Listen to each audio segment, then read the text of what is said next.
Wow, এইরকম মিষ্টি ভাইয়া, সত্যি আমি আবার মিষ্টি খুব পছন্দ করি, কিন্তু হয় কি জানেন, দু একটা খাইলেই কলিজা একবারে কেঁপে ওঠে, বমি বমি ভাব। যার জন্য আমি খুব বেশি মিষ্টি খেতে পারি না।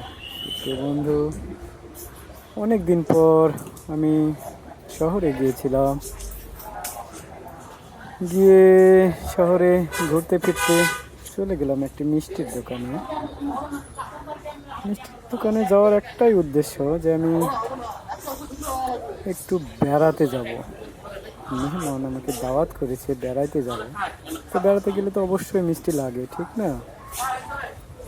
তো সব ধরনের সুন্দর একবারে ফ্রেশ মিষ্টির দোকান, সেই দোকানেই গেলাম, বিশ্বস্ত দোকান। সেখান থেকেই আমি মিষ্টি কিনলাম সামান্য।